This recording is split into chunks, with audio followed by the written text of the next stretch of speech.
முத்துவுக்கு விஷயம் தெரிஞ்சு ராஜா ராணி சந்தோஷ்னு எல்லாமே வீட்டுக்கு வராங்க. வீட்டுக்குள்ள வந்த அத்தனை பேரையும் பார்த்த எங்க மனோஜ் பயங்கரமா ஆடி போய் நிக்கிறாங்க. ஏன்னா ஏற்கனவே ரோஹிணிக்கு விஷயம் தெரியும். இப்ப ராஜாராணி வீட்டுக்கு வரதுனால பிரச்சனை பெருசாகுமோன்னு ஒரு பயம் இங்கே ரோஹிணிக்குள்ள ஓடத்தான் செய்யுது. அப்போ உள்ள வர ராஜா ராணி மூலமா எங்க விஷயத்த தெரிஞ்சுக்கிறாங்க விஜயாவும். விஜயா அண்ணாமலை எல்லாருமே அதுண்டு போய் நிற்க, என்ன முத்து சொல்றீங்க? அப்போ அன்னைக்கு மனோஜ் வந்து எங்க அடிபட்டு வந்தது, ஒரு பொண்ணை காப்பாத்துனேன்னு சொன்னது, அது எல்லாமே பொய்யா அப்படின்னு சொல்லி கேட்குறாங்க. ஆமா ஸ்ருதி அப்படின்னு எங்க மீனாவும் சொல்லிட்டு இருக்காங்க.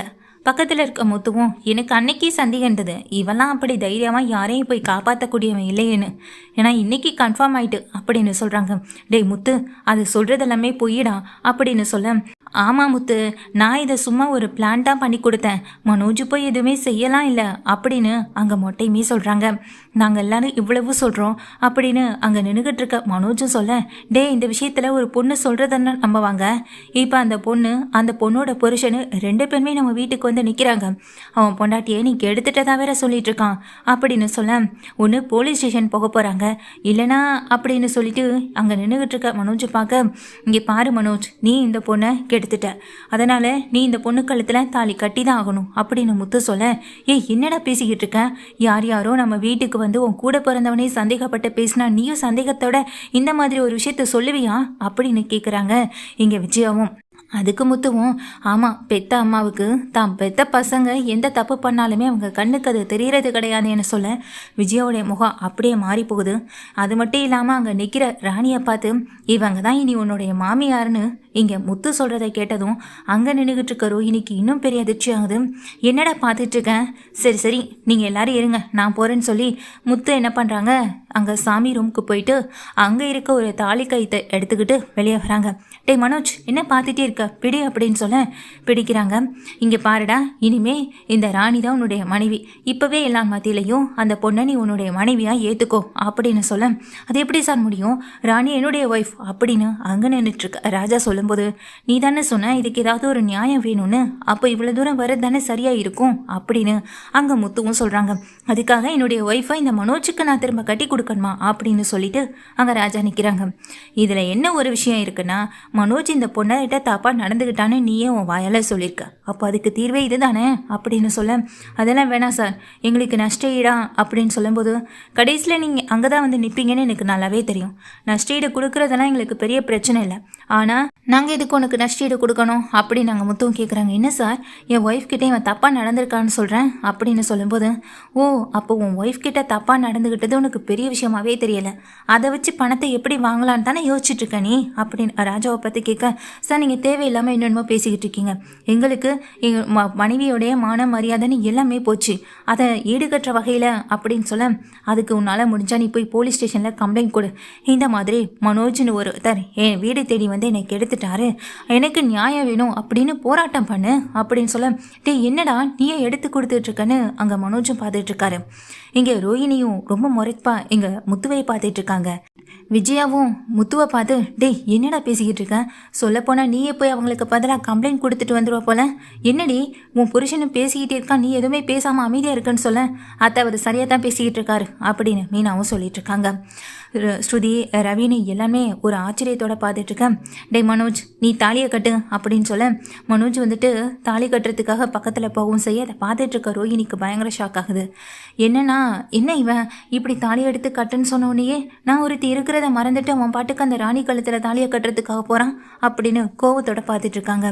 சார் விடுங்க சார், என் ஒய்ஃபை விடுங்க சார் அப்படின்னு நின்றுட்டுருக்கா ராஜா சொல்ல, என்னடா இப்போதான் உன் ஒய்ஃபா உனக்கு கண்ணுக்கு தெரியுதா, அவகிட்ட தப்பாக நடந்துக்கிட்டு தான் இங்கே வீட்டுக்கு முன்னாடி வந்து பொய் சொல்லும்போது அது உனக்கு பெரிய விஷயமா தெரியலையா அப்படின்னு முத்துவும் கேட்குறாங்க. சார் அது வந்து அப்படின்னு சொல்லும்போது, இங்கே பார், ஒரு ஒய்ஃபை அதாவது உன்னுடைய ஒய்ஃபை ஒருத்தன் கெடுத்துட்டானா உனக்கு கோவம் தான் வந்திருக்கணும், நியாயமாக இந்த வீட்டுக்குள்ளே வந்ததும் நீ மனோஜை போட்டு அடிச்சிருந்துருக்கணும், ஆனால் நீ அப்படி எதையுமே செய்யலை, இங்கே வந்ததுலேருந்து நீ பணத்தை மட்டுமே நோக்கமாக வச்சு குறியாக வச்சு நீ பேசிக்கிட்டு இருக்கவும் செஞ்ச, அதுதானே இங்கே நடந்ததுன்னு சொல்லவும் செய்கிறாங்க.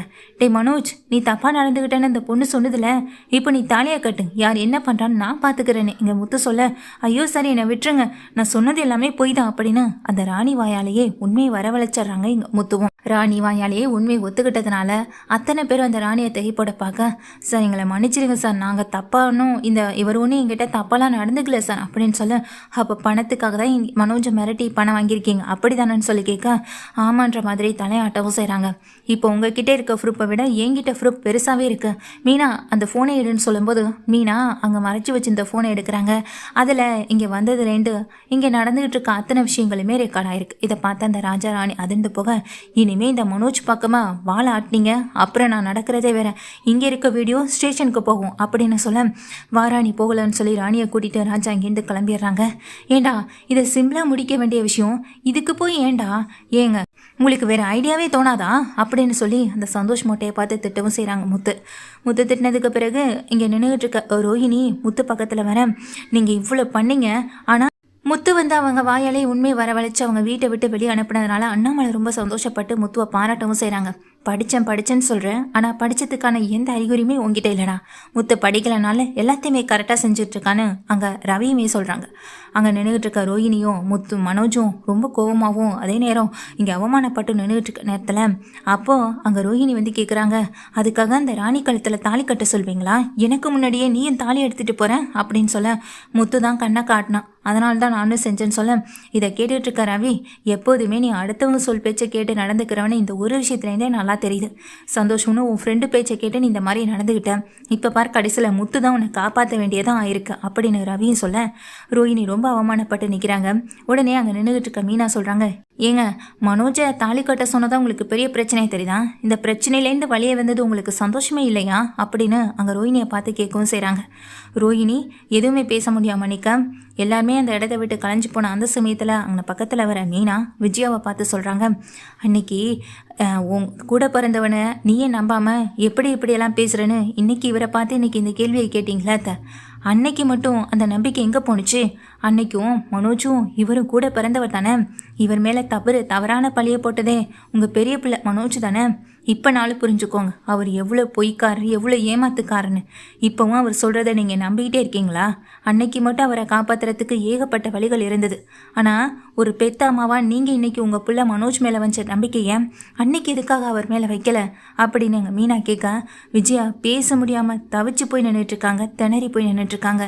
அங்கே மீனாவும் திரும்பவும் அதே கேள்வி தான் கேட்குறாங்க, அன்னைக்கு நீங்கள் செஞ்ச தப்ப இன்னைக்கு என் புருஷன் செய்யலை, அன்னைக்கு நீங்கள் ஜெயிலுக்கு அனுப்புனீங்க, ஆனால் அதே மனசில் வச்சுட்டு இன்னைக்கு இதை காரணம் காட்டி உங்கள் பையனை இன்னைக்கு ஜெயிலுக்கு அனுப்புறதுக்கு ரொம்ப நேரம் ஆயிருக்காது, ஆனால் அவர் அப்படிப்பட்டவர் இல்லை, இனிமேலாவது அவரை பற்றி கொஞ்சம் புரிஞ்சுக்கிறதுக்கு கொஞ்சமாவது முயற்சி பண்ணுங்க, எப்போதுமே அவரை இந்த மாதிரி தள்ளி வைக்கிறது, இதுக்கப்புறமா அவரை இந்த வீட்டில் தள்ளி வைக்கணும்னு நினச்சிங்களா தாராளமாக தள்ளி வச்சுக்கோங்க, ஆனால் உங்களுக்கு மனசாட்சின்னு ஒன்று இல்லைன்றதை நான் புரிஞ்சுக்கிறேன் அப்படின்னு மீனாவும் சொல்ல, அந்த இடத்த விட்டு போக விஜய் யோசனையிலே நிற்கிறாங்க. அம்மா அது வந்துன்னு சொல்லும்போது உன்னால் அசிங்கப்பட்டது எல்லாமே போதும்டா, போ உள்ளே போடா அப்படின்னு அங்கே மேலே அடித்து அவனை உள்ளே அனுப்பிவிடவும் செய்கிறாங்க. உள்ளே போகிற மனோஜ்கிட்ட ஏற்கனவே ரோஹிணி கோவத்தில் இருக்க, அந்த முத்து சொன்னான்னா தாலி எடுத்துகிட்டு போயிடுவியா நீ அப்படின்னு சொல்லிட்டு மனோஜ் அடிக்க வரும்போது மனோஜ் உடனே கையை பிடிச்சிட்டு, இங்கே பாரு ரோஹிணி, இன்னைக்கு அந்த முத்து தான் என்னை காப்பாற்றிருக்கான், சின்ன வயசில் நான் கூட அவனை பற்றி பெருசாக யோசிக்காம அவனை ஜெயிலுக்கு அனுப்புனதே நான் தான், ஆனால் இன்னைக்கு என்னை ஜெயிலுக்கு அனுப்புறதுக்கு அவனுக்கு ரொம்ப நேரம் ஆயிருக்காது, ஆனால் இன்னைக்கு அவன் என்னை காப்பாற்றிருக்கான், அதுக்காக அந்த முத்து பண்ணது தப்புன்னு நீ என்கிட்ட கோவப்படுறதுனால எதுவும் ஆக போகிறதில்ல, முத்துனால தான் இன்னைக்கு நான் அந்த பிரச்சனையிலேருந்து தப்பிச்சிருக்கேன் அப்படின்னு அங்கே ரோஹிணியை பார்த்து மனோஜ் சொல்ல, என்ன இவன் முத்துக்கு சப்போர்ட் பண்ணி பேசுகிறான் அப்படின்ற மாதிரியான திகைப்போட தான் நின்றுட்டுருக்காங்க. மீனா முத்துக்கிட்ட போயிட்டு நீங்கள் கவலைப்படாதீங்க அப்படின்னு சொல்ல, ஏ மீனா அன்னைக்கு அம்மா எனக்கு ஒரு பக்கம் சப்போர்ட் பண்ணியிருந்தாங்கன்னா அன்னைக்கு நான் அந்த சிறுவர் சீர்திருத்த பள்ளிக்கு போயிருக்க மாட்டேன்ல, தப்பே பண்ணாதனா அன்னைக்கு இந்த ஜெயிலுக்கு போனேன், ஆனால் பாத்தியா இன்னைக்கு அம்மா அவன் மேலே எவ்வளோ நம்பிக்கை வச்சு பேசுகிறாங்கன்னு, அவன் தப்பாக நடந்துக்க முயற்சி பண்ணியிருக்கான், அதுக்காக தான் ராணியை பார்க்க போகவும் செஞ்சுருக்கான், ஆனால் அதை காரணம் காட்டி அவங்க தப்பாகவே நடந்துக்கிட்டான்னு 2 பேருமே வந்து பணத்துக்காக நாடகம் ஆடவும் செஞ்சாங்க, அதெல்லாம் விடுமேனா, ஆனால் இன்னைக்கு பாத்தியா அம்மா சொன்ன அந்த வார்த்தை, பெத்த பையன் தப்பு பண்ணாலும் அம்மா விட்டு கொடுக்காம நின்னாங்க, அன்னைக்கு நான் தப்பே பண்ணலை மீனா, ஆனால் இன்னைக்கு என்னை விட்டு கொடுத்துட்டாங்களேன்னு மீனா கிட்ட கவலையோட பேசும்போது, விடுங்கங்க அது எப்போதுமே அத்தைக்கு புரிய போகிறதில்ல அப்படின்னு சொல்லி மீனா பக்கத்துலேயே முத்து பக்கத்துலேயே மீனா உட்கார, அதையெல்லாம் கேட்டுக்கிட்டு இருக்க விஜயா கண்கலங்கியபடி உள்ளே போகவும் செய்கிறாங்க.